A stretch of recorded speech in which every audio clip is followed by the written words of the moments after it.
నందమూరి హీరోల్లో ఒకటిగా top హీరోస్లో ఇంకొకటిగా దూసుకుపోతున్న young tiger NTR ఇప్పుడు 2 తెలుగు రాష్ట్రాల్లోనూ హాట్ టాపిక్ గా మారాడు. అయితే అసలు కారణం ఏంటి? ఎన్టీఆర్ హాట్ టాపిక్ ఎందుకయ్యాడు అంటే ఒక్కసారి మేం చెప్పే ఈ కథను వినండి. యంగ్ టైగర్ ఆ మధ్య వరుస ఫ్లాప్స్ తో కాస్త ఇబ్బందుల్లో పడ్డాడు.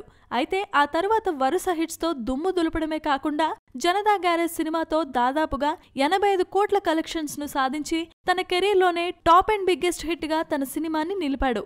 అయితే అదలా ఉంటే అసలు మ్యాటర్ ఏంటి అంటే జనతా గ్యారేజ్ సినిమాతో సంచలన విజయం అందుకున్న యంగ్ టైగర్ ఎన్టీఆర్ ఆ తర్వాత చాలా కథలు విని ఫైనల్ గా బాబీ చెప్పిన జై లవ్ కుశ సినిమా చేస్తున్న విషయం తెలిసిందే. ఇక అదే క్రమంలో ఫస్ట్ లుక్ పోస్టర్ తో అంచనాలను పెంచేసిన ఈ సినిమా బిజినెస్ తెలుగు 2 రాష్ట్రాల్లోనూ సంచలనంగా మారుతోందని తెలుస్తోంది. జనతా గ్యారేజ్ కలెక్షన్స్ 85 కోట్లు రాగా ఇప్పుడు జై లవ్ కుశ ప్రీ రిలీజ్ బిజినెస్ 85 కోట్లు చేస్తుండడం విశేషం. అసలు అంత భారీ ప్రీ రిలీజ్ బిజినెస్ కు కారణాలు కూడా లేకపోలేదు.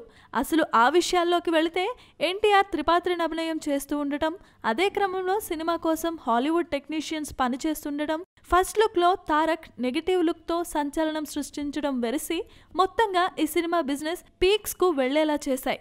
ఇక అదే క్రమంలో ఈ సినిమా బిజినెస్ ఏరియాల వారీగా చూస్తే నైజాం 28 కోట్లు, సీడెడ్ 15 కోట్లు, ఆంధ్రాలో 45 కోట్ల దాకా జరుగుతోంది. అంటే కేవలం 2 తెలుగు రాష్ట్రాల్లోనే 85 కోట్ల బిజినెస్ చేసిన జై లవ్ కుశ వరల్డ్ వైడ్ ఇంకెంత రికార్డ్ రేటుకి పరిగెడుతుందో చూడాలి. మొత్తంగా చూసుకుంటే ఈ రకంగా ఎన్టీఆర్ సినిమా 2 రాష్ట్రాల్లో సంచలనంగా మారడం విశేషం.